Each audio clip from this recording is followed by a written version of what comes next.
Hello YouTubers, RogueMonkeyJr here, and in today's video we're going to go over the Season 8 Mayhem patch notes. So the update is coming tomorrow on February 2nd at 10 a.m. PT, so 1 p.m. EST, and whatever that is in your time zones, I'll try and leave some down in the comment section in the top pinned comment. Same goes for the full patch notes, there'll be a link in the description as well as in the top pinned comment. But without further ado, let's jump straight into this. So obviously the new legend is Fuse. Meet Fuse, a mercenary turned cage fighter who never turns down a good dust up. His affinity for explosions allow him to carry extra grenades and to throw them faster and further. He can launch a cluster bomb with airburst explosives, and when it's time to really bring the boom, Fuse uses a Wally to launch a bombardment that encircles an area in a ring of flames. Passive, Grenadier, stack an extra grenade per inventory slot, fire grenades farther, faster, and more accurately. Tactical, Knuckle Cluster, launch a cluster bomb that continuously expels airburst explosives on impact. Ultimate, the Motherload, launch a bombardment that encircles a target area in a wall of flames. The new weapon, the 30-30 Repeater. This heavy ammo lever action repeater boasts hard-hitting rounds that'll nail a fleeing mirage at 200 paces. The 30-30 is the benchmark for reliability, designed to withstand whipping sandstorms and temporal instability, which made it an obvious choice for the Apex games. Disciplined Trigger Finger. The 30-30 Repeater requires the user to rechamber their rounds between shots, which brings a methodic rhythm to the rifle. An analog elegance that the modern weapons of the Outlands just can't quite capture. To further tempt those itchy trigger fingers, the 30-30 Repeater has a built-in charge, giving players an opportunity to deal increased damage with each shot at the cost of a short build-up. The 30-30 reloads one round at a time, which makes for some very interesting resource management you won't find anywhere else, even on the Mastiff.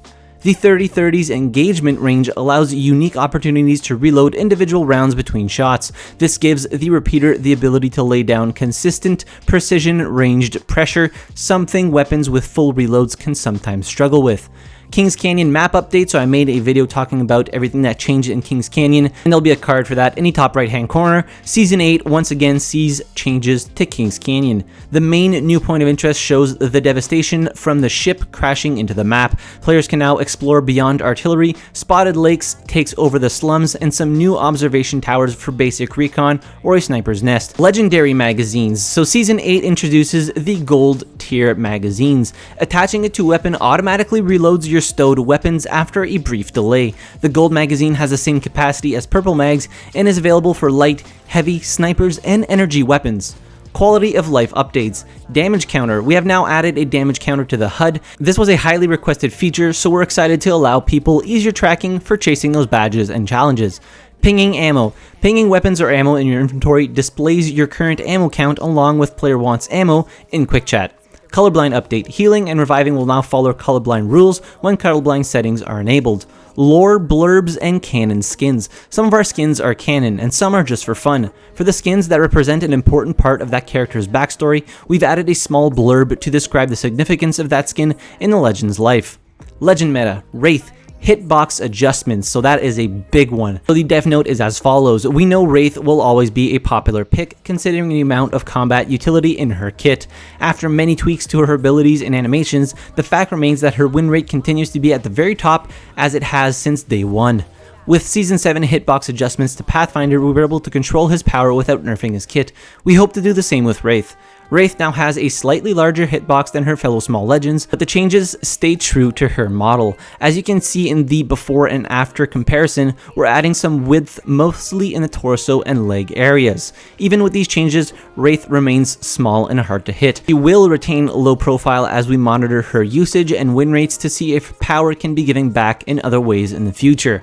Rampart. Sheila angle increase from 120 to 180 degrees. Wall health and build phase increase from 1 HP to 45 HP. Sniper rounds still pierce through. Dev note. Rampart has remained at the bottom across our performance metrics since her release. Her kit is very much built around proactively setting up a powerful position, but in a game as fast moving as Apex, we determined her walls should have some reactive power as well. We're keeping a careful eye on this one.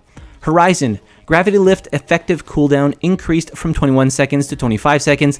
The 15-second cooldown timer will now start when the Gravity Lift disappears. So dev note, Horizon released strong to the point where she rivals Wraith in win rate and pick rate. For the time being, we are monitoring her usage and checking whether or not the cooldown changes have a significant effect. So before, as soon as you put your gravity lift down, the next gravity lift would start cooling down, which made it, available pretty much every 5 to 10 seconds, which is very, very short for such a powerful movement ability.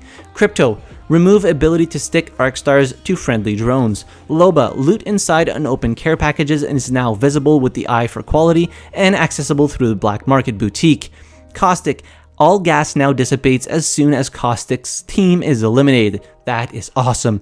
Mirage decoys create footstep sounds. Dev note, this change was mistakenly mentioned in the Fight Night patch notes when it was in fact coming with this patch. Mirage decoys will not have footstep audio in a limited capacity. There won't be a footstep tornado if an enemy Mirage ults nearby, but it should be slightly harder to pick out the real Mirage from audio cues alone.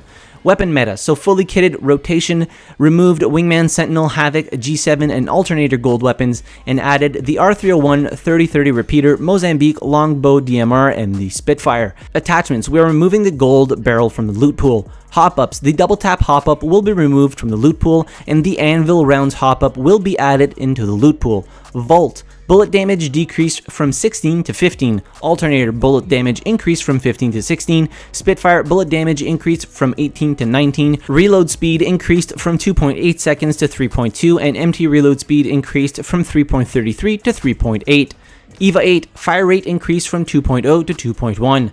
Bug fixes, Caustic, sonar ability no longer stop, Caustic's highlight vision. Loba fixed a few exploitable areas on King's Canyon that Loba was able to reach via her bracelet.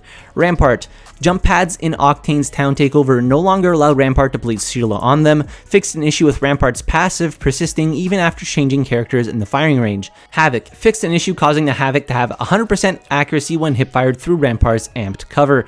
Peacekeeper fixed a POV issue that occurred when using Horizon's abilities, then immediately going into ADS with a Peacekeeper. Clubs re-enabled ability to invite friends to club from friends list, fixed an issue causing some users who have opted out of last squad invites to not appear in club event timelines when placing in the top 5 of a match. Failing to connect to the club database no longer leads to misleading kicked from club message. Players will no longer be kicked from clubs when switching to another profile on Xbox. Miscellaneous, fixed an issue with crowds not cheering in Pathfinder's town takeover. Fixed an issue preventing some heirlooms from appearing in the heirloom shop. And finally, fixed an issue that allowed thermites to deal damage through certain walls on Olympus. So that does it for the Season 8 patch notes. So again, launching tomorrow at 10 AM PT, 1 PM EST. I will be streaming at 1 PM, so if you want to stop by and watch while we get into Season 8, that would be awesome. Again, link in the description down below, as well as in the top pinned comment if you want to go read the patch notes for yourself. And yeah, let me know what you're most excited for from all these changes for Season 8. Hit the like button if you enjoyed the video, subscribe to the channel if you haven't already, and as always, thank you very much for watching. I really appreciate it, and I'll see you guys in the next video. Have a good one.